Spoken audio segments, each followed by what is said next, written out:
माँ, मुझे कुछ महीनों के लिए विदेश जाना पड़ रहा है। आपके रहने का इंतजाम मैंने कर दिया है। 35 साल के अविवाहित इंजीनियर कबीर ने देर रात घर में घुसते अपनी माँ से कहा। माँ घबराई हुई बोली, बेटा, क्या विदेश जाना जरूरी है? यहाँ कोई और तरीका नहीं है। माँ, मुझे जनवरी में एक महत्वपूर्ण प्रोजेक्ट करना है। वैसे भी कुछ ही महीनों की तो बात है, कबीर ने कहा। सुनीता देवी ने धीमी और उदास आवाज में कहा, जैसा तुम्हें ठीक लगे बेटा। इसके बाद कबीर ने अपनी माँ सुनीता देवी को पास के शहर स्थित एक वृद्धाश्रम में छोड़ दिया।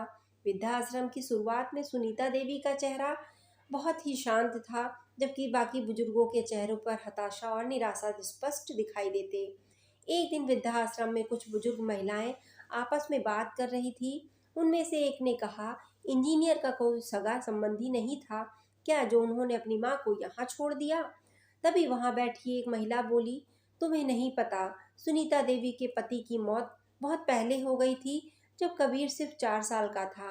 पति की मौत के बाद सुनीता देवी कबीर को बहुत संघर्ष करके पढ़ाई लिखाई। किसी भी रिश्तेदार ने उनकी मदद नहीं की थी। सुनीता देवी ने ट्यूशन पढ़ाकर कबीर को पढ़ाया और वह इंजीनियर बन सका। समय बीतता गया।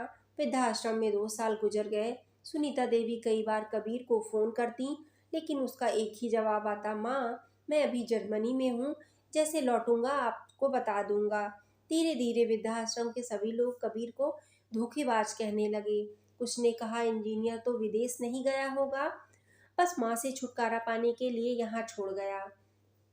किसी और ने कहा, वो तो अविवाहित है, उसकी कोई प्रेमिका होगी जिसने कहा होगा कि माँ के लिए अलग व्यवस्था कर लो, तभी मैं तुमसे शादी करूंगी। सुनीता देवी धीरे धीरे टूटने लगी। उन्हें अब अपने बेटे से मिलने की कोई उम्मीद नहीं थी। 2 साल और बीतने के बाद एक दिन सुनीता देवी की वृद्धाश्रम में मृत्यु हो गई।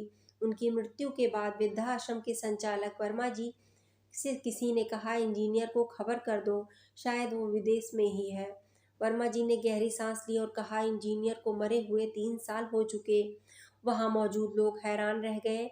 उनमें से एक ने पूछा, अगर कबीर की मृत्यु हो गई तो सुनीता देवी फोन पर किससे बात करती थी?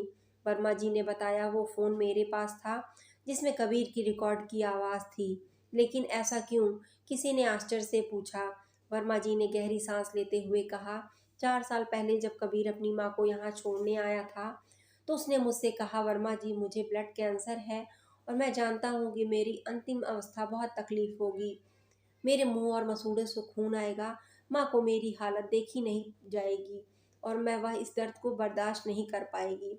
मैं चाहता हूँ कि माँ को इस दर्द से बचा लूँ।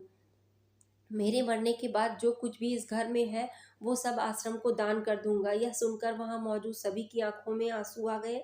सुनीता देवी का अंतिम संस्कार आश्रम के एक हिस्से में कर दिया गया। उनके अंतिम संस्कार में आंसू के सभी बुजुर्गों के परिवारजनों में शामिल थे। इस घटना का असर ऐसा हुआ, कुछ बेटे और बुजुर्ग माँ बाप को वृद्धाश्रम से अपने घर ले आए।